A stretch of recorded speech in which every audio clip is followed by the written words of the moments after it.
Hi, I'm Catherine, and I'm chair of the Marist Young Adult Advisory Committee. I am a graduate of Marist High School in Bayonne, New Jersey, and I'm a current student at Pace University. When I first read this gospel, I couldn't help but think of New Year's and New Year's resolutions, because even though the calendar year begins in January, the liturgical year begins at Advent. And this gospel is kind of the perfect way to start Advent because Jesus kind of gives us New Year's resolutions. At first, he describes a world full of distractions, and it's a world that sounds a lot like our own.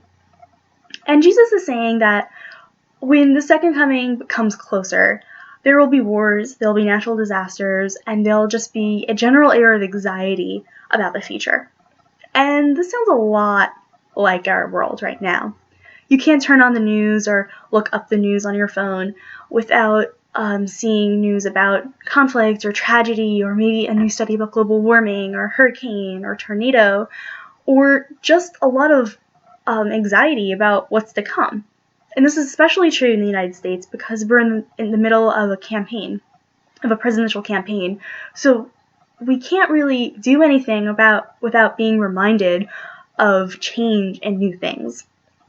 And the gospel kind of reinforces all this because the language is really direct, it's really urgent, it's kind of serious, and it demands attention. But this gospel isn't dark, and it's not hopeless, and it's not a doomsday prediction.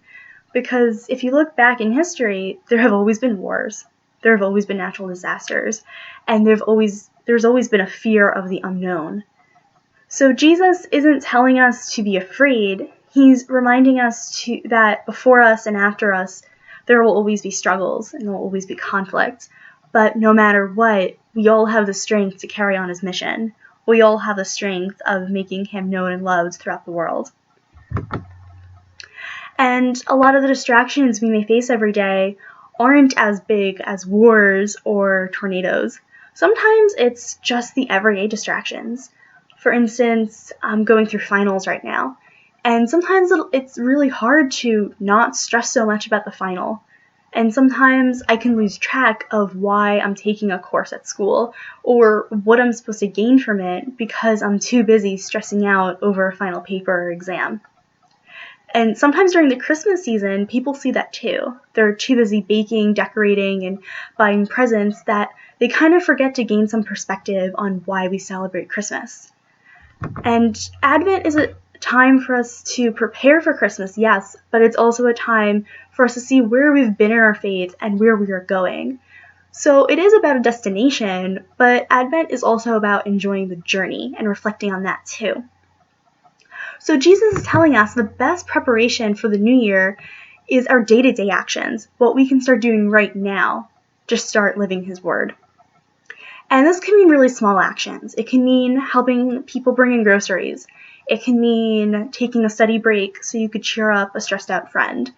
But it could also mean bigger challenges than that require a lot more strength and a lot more courage, such as mending a broken relationship. However, at the end of the gospel, Jesus gives us a really hopeful ending because he reminds us that we're not alone. He advises us, along with his apostles, to pray to God for the strength to carry out our mission. So we are not alone in the New Year journey, no matter how hard it may seem. So to further discuss the gospel, I prepared a few reflection questions. So what are your everyday distractions to carrying out God's word? And how can you overcome them? How can you live more in the moment this Advent? And what are your spiritual New Year's resolutions?